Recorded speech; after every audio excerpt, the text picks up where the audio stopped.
पहले प्रमाण में लड़किया की तरफ से और सब भक्तों की तरफ से अंतरात्मा से निवेदन है, कहना है माँ जगत जननी है, आप सबको कुछ न कुछ दिया है माँ। आज ही भक्तों को लड़कियन के सब कुछ न कुछ दिया माई। कितने पापियन के आपने नाश कर दिया, तमाम दुराचारियों को विनाश कर दिया बाबूजी। जो जिसने जो चाहा सच्चे मन से उसको मिला।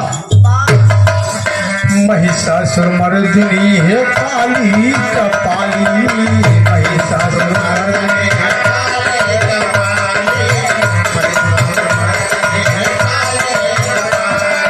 नंद कुल में जन्म ली हूँ अष्टभुजा वाली, हो अष्टभुजा वाली।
साधारण मानव की कोई बात ही नहीं है।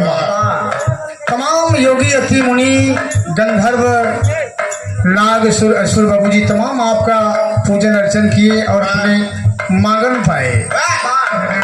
सुर नर मुनि पूजय संघवा सकारे, सुर नर मुनि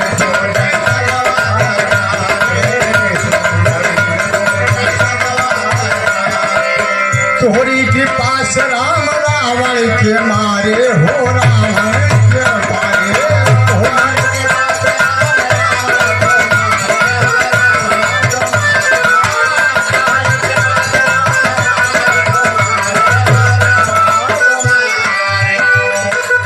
आप सब लोग जानत है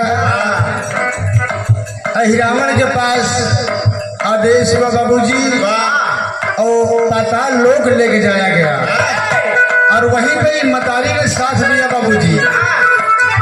तू ही बना बसिया के रसिया तू ही बना बसिया के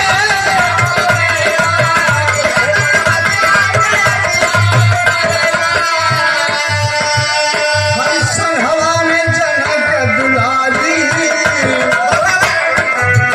हो संघवा में जनक दुलारी, भिखारी द्वार खड़ा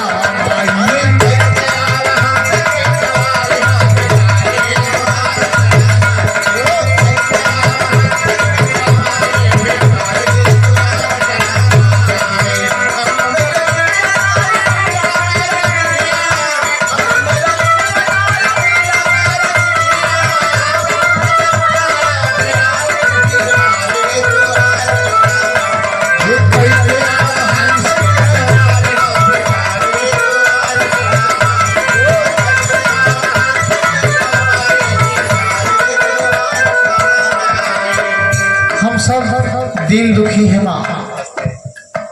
बड़े आज तो सब में कहना पड़ रहा है कि आज की सेवा की लड़कियां बड़े मुसीबत में है माँ।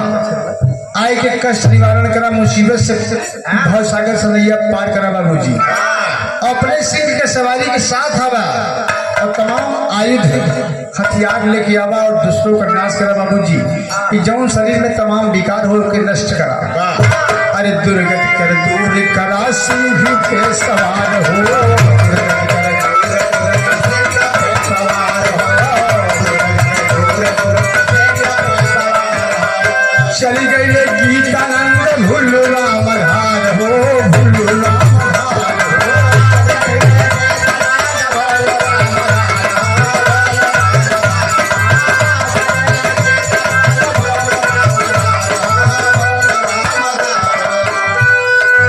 दुनिया में नहीं है। हैदर अली जुगनू बाबूजी कोई धरती पर नहीं हो सकता। बिरहा की महान हस्ती चली गई बाबूजी। आपने कहा था कि दिल का सुना साज तराना ढूंढेगा, मुझको मेरे बाद जमाना ढूंढेगा। जो लोग उनके दुश्मन भी थे आज चुपके चुपके बाबूजी कान में लगा के मोबाइल सुनते हैं। मुरीद है उनकी सारी दुनिया। और हैदर अली जुगनू गइले स्वर्ग के दुआरिया।